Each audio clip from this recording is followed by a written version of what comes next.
Bismillahirrahmanirrahim. Assalamualaikum warahmatullahi wabarakatuh. Bersama kami dari mahasiswi Program Studi Hubungan Internasional Universitas Darussalam Gontor Akan menjelaskan mengenai video dari Al-Ustadz Dr. Muhammad Latif dengan judul Hubungan Internasional dan Sekularisme. dengan saya Feby Nur Arif Aini akan menjelaskan tentang sekularisme dalam hubungan internasional, Dan saya Syifa Rahma yang akan menjelaskan tentang Perjanjian Westphalia. dan penutup akan dibawakan oleh saya. Di sini saya akan menjelaskan tentang sekularisme dalam hubungan internasional. Sebelumnya ada 3 istilah untuk mengenal sekularisme. Yang pertama ada sekularisme, yang kedua sekularisasi, dan sekuler. Sekularisme yaitu ideologi atau paham di mana agama dan kehidupan masyarakat dipisahkan. Yang kedua ada sekularisasi, di mana proses perubahan atau transformasi orientasi keagamaan dalam suatu masyarakat berubah menjadi orientasi kehidupan yang materialistis. Yang ketiga yaitu sekuler, yaitu orang yang menganut paham sekularisme tersebut. Dalam sekularisme ada 3 dimensi, yaitu yang pertama disengagement of nature, yaitu di mana alam semesta tidak lagi dikaitkan dengan kuasa ilahi. Yang kedua deconsecration of values, di mana nilai kebenaran tidak lagi mutlak sehingga masyarakat sulit menemukan kebenaran yang hakiki.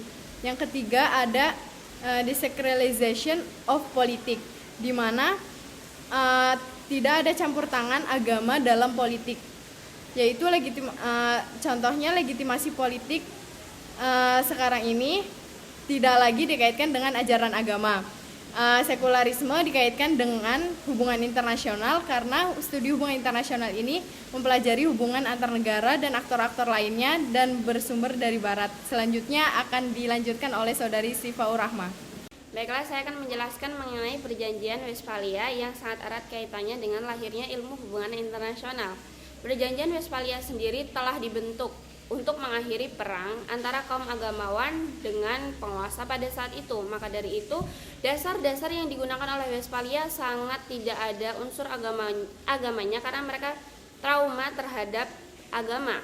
Ilmu hubungan internasional sendiri yang didasari oleh Perjanjian Westphalia tidak ada unsur-unsur agamanya. Tidak salah kenapa ilmu hubungan internasional sekuler, karena memang dia lahir dari barat.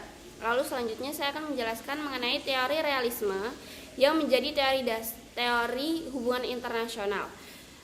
Realisme sendiri mempunyai unsur sekularisme karena asumsi dasarnya sendiri pun pesimis dan tidak mempercayai negara lain. Hal itu sangat berlawanan dengan agama. Agama sendiri mengajarkan untuk saling percaya kepada sesama. Baiklah, di sini saya akan memberikan sedikit salah satu negara yang sudah tidak umum lagi kita dengar, yaitu Turki. Di mana Turki adalah negara yang telah berhasil berevolusi dari sistem kekhalifahan menjadi sistem republik, yang mana pemerintahan ini ternyata memberikan bumbu-bumbu yang di dalamnya ini terdapat ideologi dan juga paham-paham sekularisme melalui kebijakan-kebijakan yang telah mereka keluarkan. Di sini terbagi menjadi 3 kebijakan mereka, yaitu yang pertama adalah secularization of symbolic, kemudian institutional secularization, dan juga functional secularization. Selain itu, kebijakan-kebijakan yang telah pemerintah keluarkan ini ternyata juga mengubah beberapa paham dan juga ke beberapa pola kehidupan masyarakat Turki. Di sini salah satunya adalah di mana hari Jumat ini yang dulunya dinobatkan sebagai hari libur nasional dan sekarang telah diganti menjadi hari Ahad. Kemudian aksara-aksara Arab telah diganti menjadi aksara-aksara Latin yang menurutnya ini adalah aksara yang internasional dan memberikan kemajuan kehidupan bagi mereka. Padahal pada sebenarnya pemerintahan ini memberikan dan juga mengadopsi sistem-sistem sekuler ini menurut para elit politik sendiri, sehingga masyarakat tidak dapat menerima paham-paham dan juga ideologi yang telah disebarkan oleh pemerintahan ini. Lalu kebanyakan dari masyarakat Turki sendiri mereka juga tidak menerima apa yang telah disepakati oleh para elit politik pemerintahan ini, dan pada akhirnya masyarakat sendiri mereka tetap berpedoman pada filosofi dan juga landasan hidup mereka sebagai agama yang menganut kepada kepercayaan itu Allah.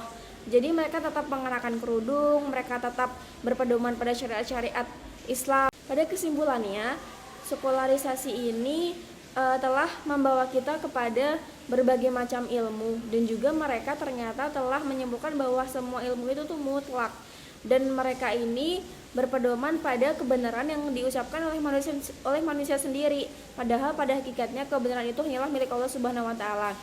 Seperti yang telah kita pelajari pada epistemologi Islam, bahwasanya ketika manusia menyatakan kebenaran yang ada di dunia ini tanpa ada bukti dan juga tanpa ada kebenaran yang nyata, pada sebenarnya mereka ini sedang berada dalam kesengsaraan dunia, yaitu mereka sedang berada dalam keraguan. Jadi ternyata sekularisasi dan juga sekularisme yang telah kita pahami saat ini telah membawa kita pada ideologi yang menempatkan diri kita sebagai hakikat dan juga kebenaran yang mutlak. Mungkin cukup sekian presentasi dari saya dan juga teman-teman. Di sini saya menjadi penutup. Sekian, wassalamualaikum warahmatullahi wabarakatuh.